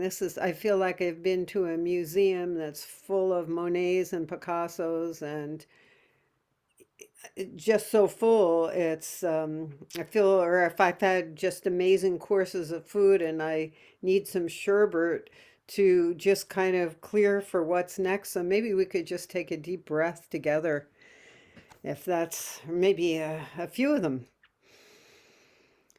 So breathing into the heart and let the release just be a love. Getting the image of sun rays dancing on the water. And I'm hearing bird call outside my window, so breathing in the sky. And as we release our breath, remembering it is feeding the trees. And as we breathe in, breathing in, even through our feet, feeling our roots. And remembering that the trees and their breath feeds us. And just allowing the remembrance that what we call the ascent is also the deepening. It's moving into the greater love, the greater awareness, knowingness that our essence is that pure love. And that within that one is the extraordinary many. Just looking even at one species, such as flowers and all the varieties, trees, birds, fish, humans, and just breathing in. And if you are feeling as I am feeling now, a deep gratitude for the entirety of this experience we have as Earthians, then encompasses, I know when I was in one of my deepest grief experiences of loss, and it came to me that the Grand Canyon was not formed by a little rivulet, and that the depth of the waters coursing through me that then expressed as tears were a part of that same phenomena. And with that awareness, there wasn't the need to hold back, to suppress, but it changed everything. So when the torrents of grief moved through, I could just ride with them. And now I am really aware that that grief deepened my capacity to love. So I'm just going to offer you all, if you like to open your eyes, and I'd like to share a poem, I think, rather than speak to more of my experience, but it's a poem that came through in September 2000, and it wanted to be called Mother Earth Prophecy at that time. Mother Earth sprouts, blossoms, spouts lava, and makes diamonds from coal. She cries, and her tears bring new life. Her belly swells with briny waves. Her breath is fierce and gentle. She sees with billions of eyes. Mother Earth hears all our secrets. Mother Earth simultaneously sleeps and wakes. She is summer, winter, autumn, and spring, all at once. Mother Earth is a lapis lazuli living jewel. Starlight makes love with and feeds her body. Her earth body is our earth body. She lives through us while and as we live through her. We do not live on her, separate from her. She is our mother. As the universe lives through her, she lives in us. You are the universe, living in through you and as you. She is more than our nest, our home, and our abode. She is a divine being, alive and resplendent, as we are. Within the eternal now, we are transmuted by the transformations of time. the marriage of paradox and passion bursts our cosmic creativity. We dance in celebration as we remember our deep union. Our formless essence flowers in form. We awaken in the dream. Our bones reveal their deep knowing. Born again into awareness, we lovingly care for Mother Earth. Our ravaged landscape is healed.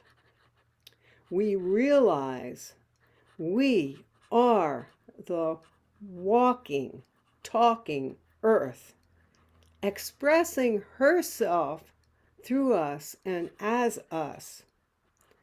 We are the grain, G-rain, grain, dancing. Paradise is found here in this garden we call Earth.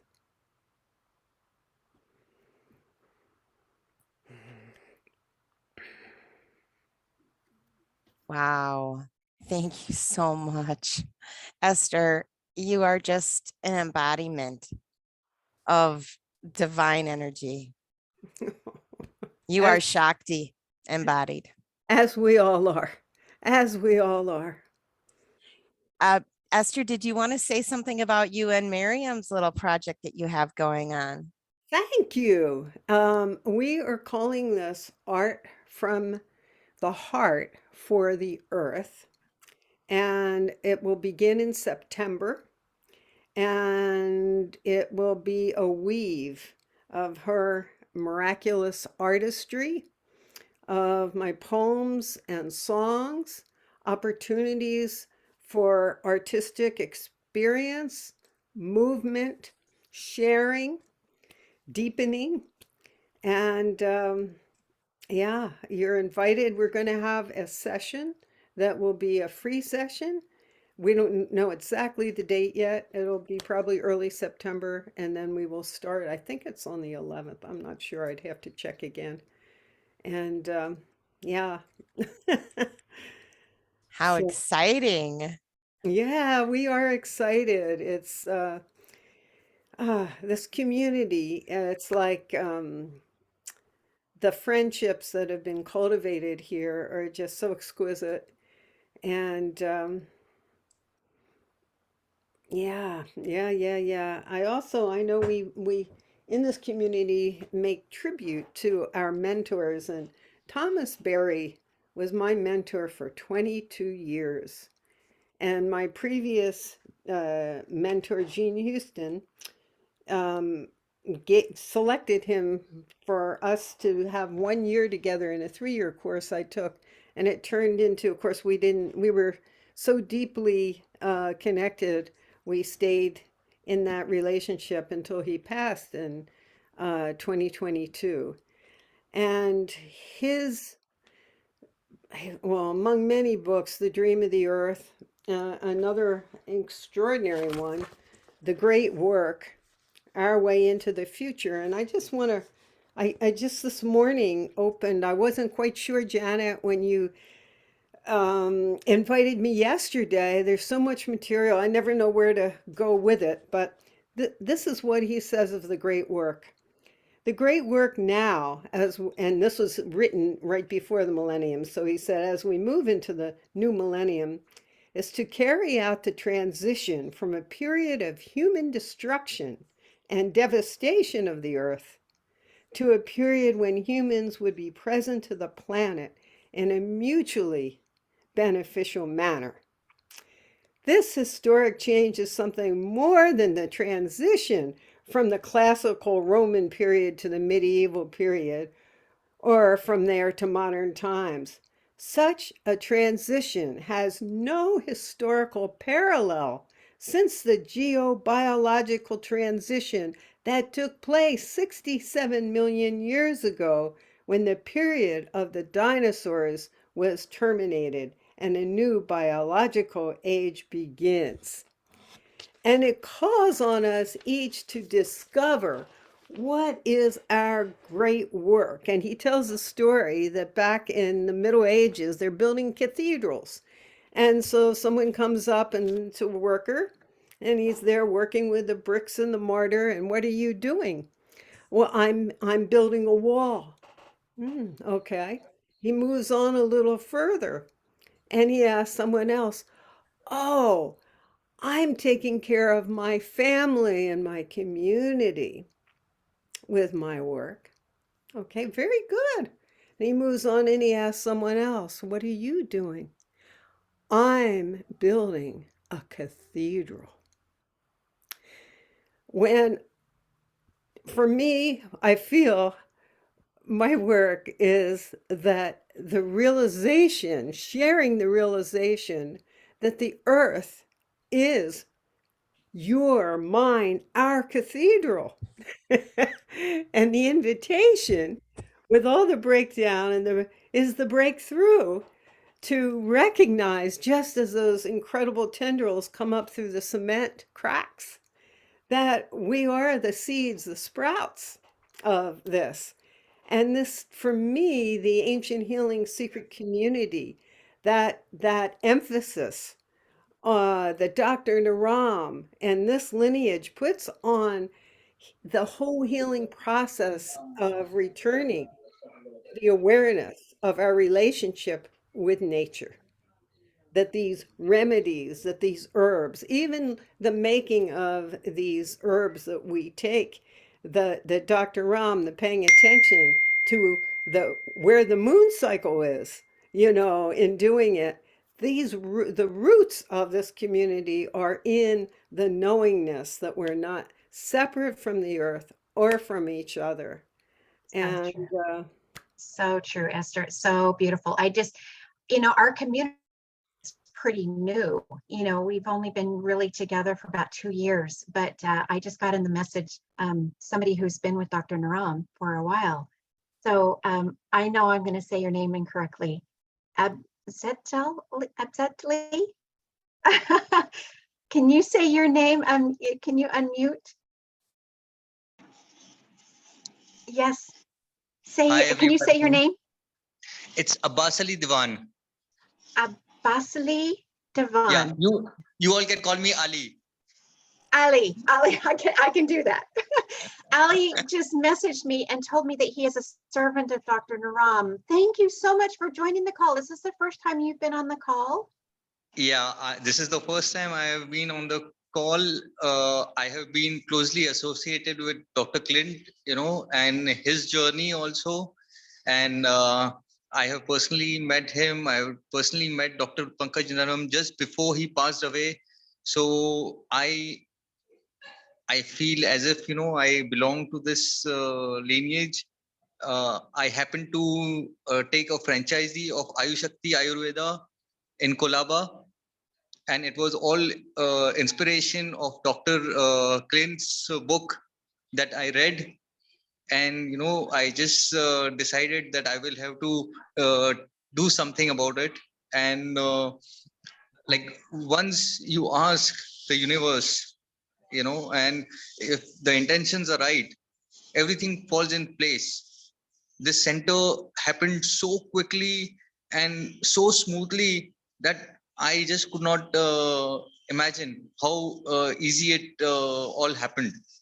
And of late, when the people who had come for the training,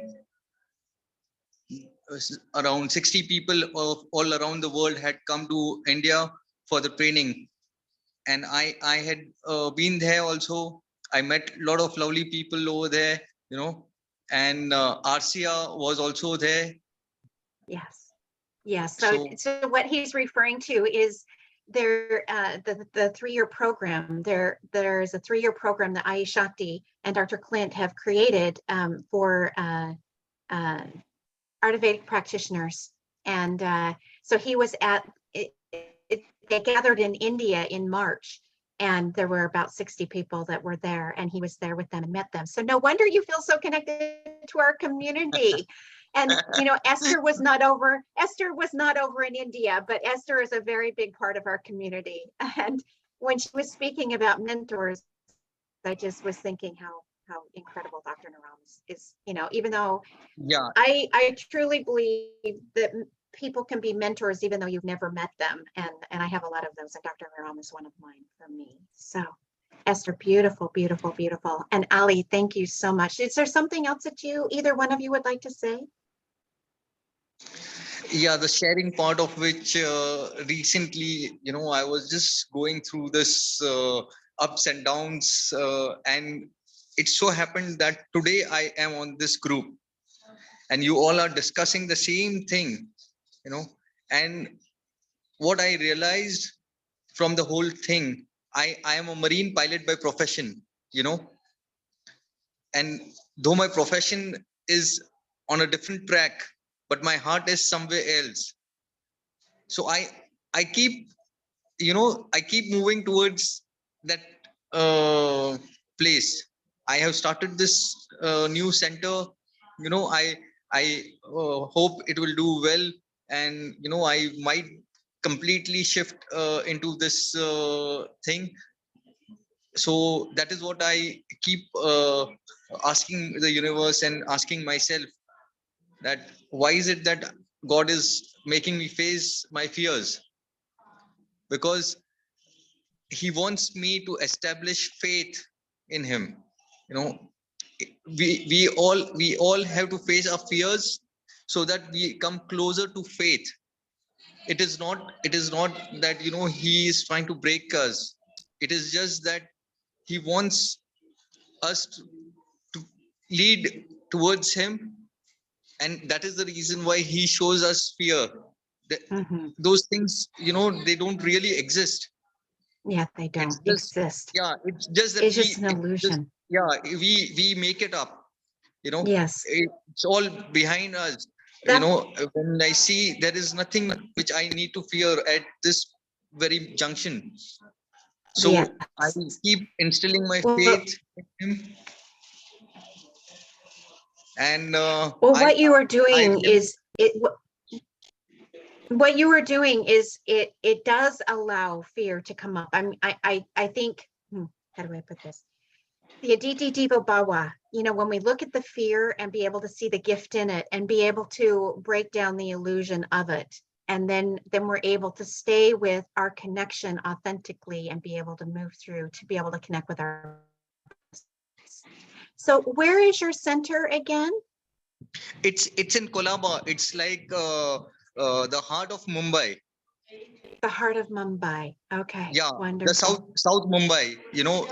All the foreigners normally come to Colaba. They stay in Taj. It is very close to the Taj Mahal Hotel in Colaba. Wonderful. Oh, wonderful. Well, thank you so much. Go ahead.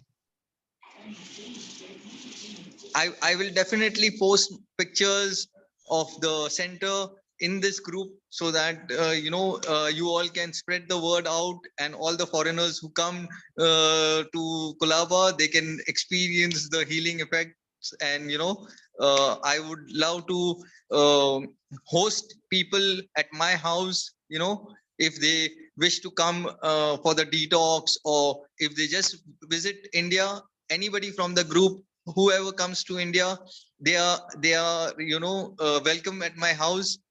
They can stay with me. That's so beautiful. Thank you so much. Thank you so much. We're coming up on the 2-hour mark. So I understand if people, thank you so much for speaking. Janet, what would you like to do? I would like to hear more. I don't know if anybody else would, but I would like to hear more. Luke Sutton would like to share something if he's would be able to unmute. Luke? Yes, thank you, Janet. Perfect. So I'm just truly overwhelmed this morning because the conversations that have been talked about, especially between Daniel and Joseph, have touched me so much because I am dealing with a terrible loss right now. My best friend in the world just died a little over a week ago. And in fact, Joseph and Susan, he lived one town up from you in Lake Forest Park, and his name is Joseph. And we have so many, many, many years together. And it's inconceivable to me. It's not even registering in me. But on the other hand, my heart is filled with love. I mean, I'm in awe every week at the love that we share with one another, which, in addition to right diet and everything, love is such an important healing ingredient. And I'm so filled with love, and it's helping me today because I've been really struggling with this loss. And it's inconceivable that I just can't even pick up the phone and talk to him. You know, it's like part of me still feels he's here. And during the day I'm busy, so my mind is on other things, but I take my evening walks by the waterfront in Olympia.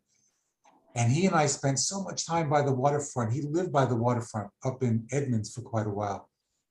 And we have years together of traveling to Hawaii with us and our wives and other beautiful places, the Tulip Festival in Washington State, and so many things that we've done together, the meals, the conversations. And he was also a very spiritual man. He has the book, he had the book, our Ancient Secrets book, and I was talking to him about him. I taught him and his partner how to make mung bean soup. I went up there and I got to say goodbye to him in the hospital the day before he left. And it was very tearful and heartful goodbye.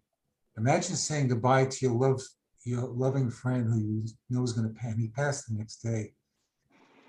And he wasn't German, but he spoke German pretty well. He couldn't talk. So I did all the talking. I said goodbye. And all he said to me was in German, Auf Wiedersehen. And that was even more powerful than goodbye. It was such like a final goodbye. And it's just my head, I'm having trouble wrapping my head around this. And I'm also in conversation with his loving partner, Uta, who lived with him, and she's going through a hard time. So all the memories, and so the conversations today, especially between Daniel and Joseph, and what Jana, what you said about embracing the grief, that's what I've been doing in the evenings when I take my walk by the water and my mind is just filled. I feel like I have no choice but to embrace this grief because it's so prevalent, it's so there. And yet, thank goodness I have this community here with the love that we share, listening to Esther's beautiful words.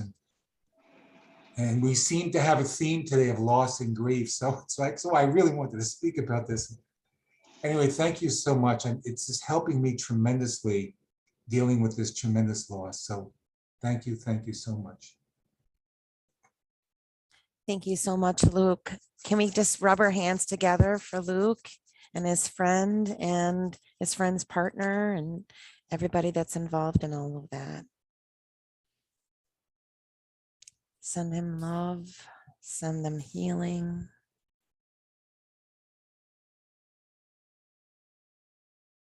If I could say just one more thing, I forgot this. You know, I've been thinking about how fragile life is. And now also with my dear brother, Romarishi. I called him at the beginning of the call this morning because he wasn't on it.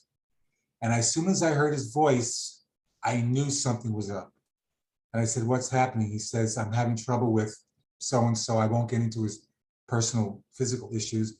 And he said, I probably have to go to the ER again.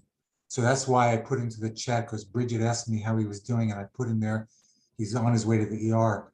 And he's been going to the ER, it's been like twice a month. And I'm very concerned because he's about to move from Mount Shasta, where he has medical facilities close by, to Gold Beach, Oregon, on a beautiful property with his new trailer.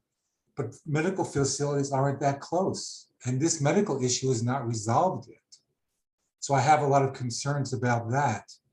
And it's like between the loss of my friend and thinking about Romarishi and what are they going to do when they go to this new place and he's got to get to the ER and it's maybe an hour away. I love your heart. I love how compassionate you are. And what I trust is that, you know, I trust that in our prayers that we can send out that the right things will happen for Romarishi. And, you know, and yes, I so appreciate your heart. You have such a big heart. Thank you so much. Janet, did we have something else that we wanted to share real quickly? Well, I asked Carol if she would share her high vibrational information for vibrational foods in the Facebook the Miracle Experiment Experience website or the Facebook page, because that way we can all ingest a little bit better, have the actual list, be able to take it in better. And we've had a very full day, lot of very deep emotions. So that's what I'm feeling. Jana, how are you feeling about that? Yes, I love this community so much. You know, I know some people say, you know, oh God, the calls go much longer than what I anticipate. And I just think, you know what, schedule 2 hours, you know, and it's kind of like a movie. You go and enjoy the movie for a couple of hours. And I don't know about you, but I just love this feeling of love and connection. And, you know, it's rare that we get a community very similar to this, that where we're able to connect. So, you know, I know that we're at the 2-hour mark and we'd kind of like to get, you know, move on with our day. But Nehemiah, you've had your hand up. Is there something quickly that you can share with us before we go? I don't know if I'll try to do it as quick as I can. Can you hear me? Mm-hmm. Can you, yeah, go ahead. Oh, you muted. Mistake. Oh, there we Okay. go. First, I want to respond only to 2 people, and it will lead to my sharing. I want to respond to Daniel. Daniel, the blessing that your mother gave you by choosing the name Daniel, you live up to it and beyond. Not just that the name in Hebrew means only God can judge me. Even God, you know, by now you know that God doesn't judge, and you don't judge anybody else. You went beyond a conscious choice when she gave you the blessing when you came out of the womb. And every 1 year, when you have a name, like my name in Divine Compassion, is a blessing from your mother because you just came out of the womb. But that's a different subject. For the lady, Pika, I think, who shared a grief, I want to tell you, first of all, really, the only way that God teaches us, and I'm saying from my experience, is through suffering. Because until we are so grown that we don't need to suffer anymore, but otherwise, it teaches us through suffering. And even Carol can testify for it in her life. And she's a close friend. And all of you can. And this community is such evolved community, because I'm only with another community with the same level of Muktananda and actually not by now the fourth disciple, the fourth in the lineage. Only realized being creates such a community. So everyone that came here, it's no incident. You have done a lot of work, and you can feel it from the energy of everyone who speaks. For the women who feel the grief, you are fortunate that you can express grief. I expressed grief in my life. When I found being in bed with my first woman, she didn't know that I didn't know. She told me that my mother committed suicide. They hide it from me.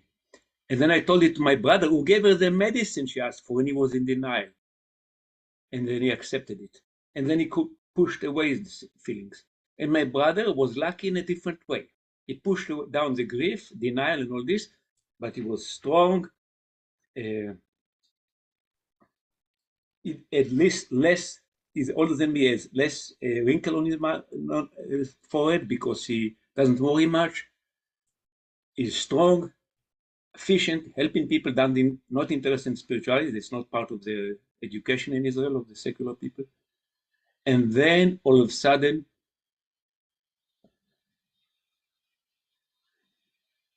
brain cancer hit. And brain cancer comes from holding grief inside. So now he got a good life, and now he's paying the price. With Carol and a few other people, I send him energy every night at 10 p.m. Anybody can join if they want. And I have a list. You can create your own list. Carol is part of the list and the family. I start with the people who are most close to me, my brother, but I send it to everybody else on my list. You can also do it at 10 or any time if you wish. And now here, people can send blessing to my brother. He might survive. It's unusual that somebody survives when he doesn't believe. First of all, it's a miracle to survive from brain cancer. Then he takes radiation and chemotherapy, and he doesn't believe. So that's even would be double miracle if he survive. But I'm not asking him. I will. If he survive, great. But what my father in a vision came to tell our father, we are 2 brothers, and our parents died when we were young, like 3 months and 12 years. My mother committed suicide. And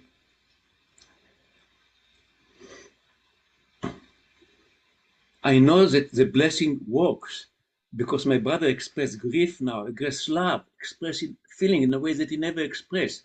So if he's supposed to live now, he live without calling it light. He's living like a Zen master. He's getting so high without having the language for it. So Yeah, that's it. I'm finishing. And the last thing no, I want, I just want to make sure. I want to make sure that I understand correctly that your brother is ill and you have a call for him. Is that what you're telling me? yes, Telling us?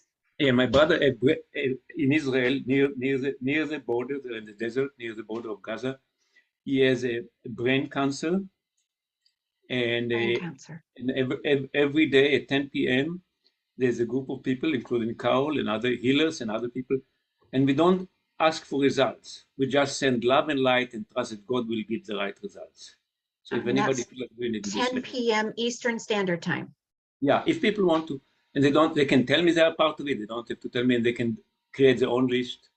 His name is Amishai, which means gift to my people. That's what my father worked for him. And he's a gift in a different way than me. He's a gift in practical way. He'll help anybody. He'll help an old woman, as you say, to cross the street if she wants it or not, doesn't want it, because he helps people on the practical level. And the last thing is to Esther. Esther, you are Queen Esther. Your name is so rich in my language. And I just I'll put my email in the chat because I want you to send me this poem that you wrote. And I'm sure that you have many other pearls, but this is the pearls that I asked for today. I'll put my email in the chat so you can, and anybody can see my email and you feel like, email me. It's better to call me, but I'm not going to start now because I have too many calls. I can't handle it. Okay. So thank you for so letting me much. speak and for praying for my. Yes. If everybody can just for a moment just think about him, Amishai. So send him love and light for 1 minute, or for 10 seconds. I don't care how long because it's a quality. I do also clapping. And then this is my way, and then all the energy inside and share it. That's my way. That's beautiful. Thank you. Before we go, I see Grazi, Daniel's wife, is on the call. And Grazi, your story is so impactful that I would really, if you could briefly share the benefits of what you've experienced from the accident that you and Daniel experienced, the car accident.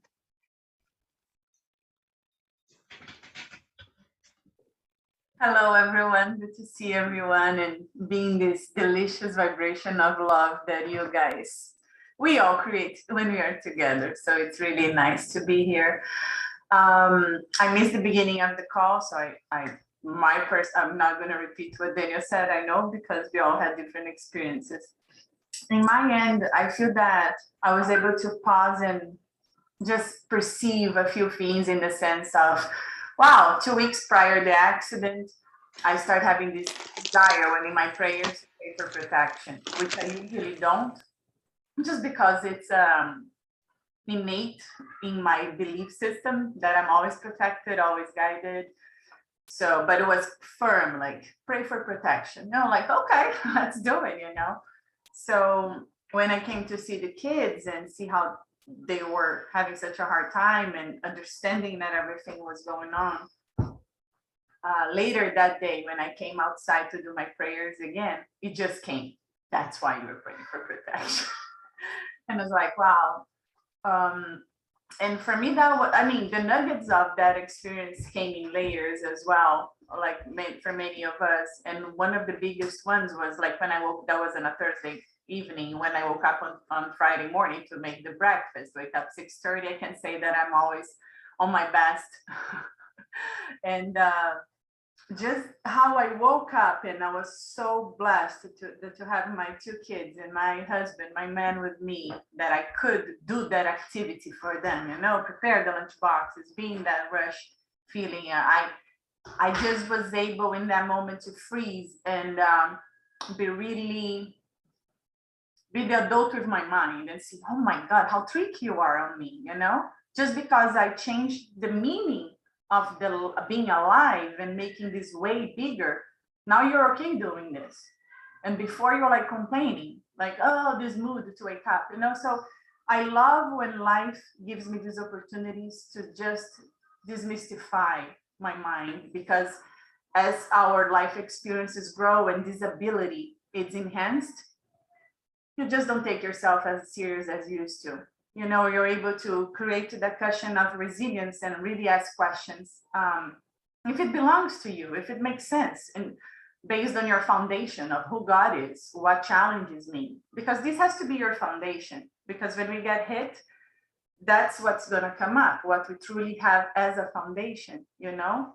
Otherwise, the mind creates all these other stories about how you perceive this and this activity through your day, how you deal with somebody.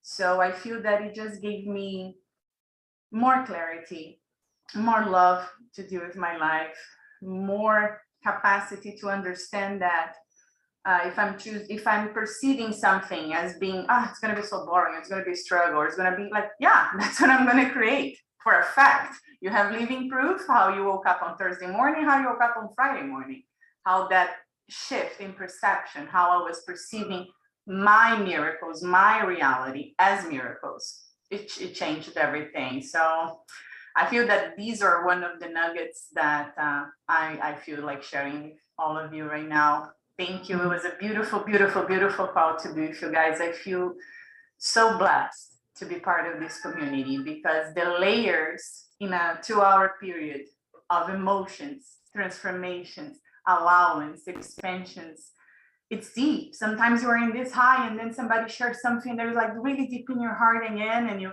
navigate that. But with all of you creating this love, makes it so easy to keep on in our day now with such joy, you know, to be here, to be alive, to have this community, to have an opportunity to feel heard and understood, to see all the miracles in each other's lives.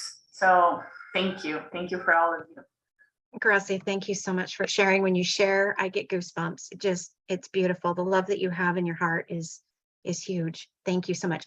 Thank you as a community. I appreciate you. I've been trying to get Daniel and Gracie on the call for a couple of weeks. So, and they're very busy. They're traveling and they've got lots going on. So I was so grateful when they had a moment. I wanted to grab them and get them on the call. So anyway, so Janet, I think we've passed our time. Should we rub our hands together and say, I love you and I'm with you? Let's do it.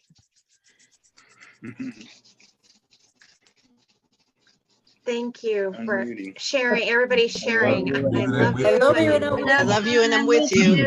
Love you, Esther Francis. Love you, Janet. Love you, Carol. Love you, Jana. Love you, Joseph and Susan. Love you, Lou. Love you, Gracie. Love you, Daniel. And I'm with Love you. you, Barbara. Love you, Linda. Love you, Charlotte. Love you, Aparna. Love you, Sena. Love you, Morgine. Love you, Mary. Love you, Richard. I love you, Susan. and Love you're you. able to say Love you, Paola. Love you. Love you, Jerem. Love is real. Love is real. Thank you for all of your support today, everyone that helped on the call. We're so grateful for you. We're so grateful for this beautiful community. Thank you. Thank you, Janet. I love you and I'm with you. Janet, thank you. You did such a beautiful job coordinating this call. Thank you so much for all of your help. We'll see you next week. Thank you so much. Take care.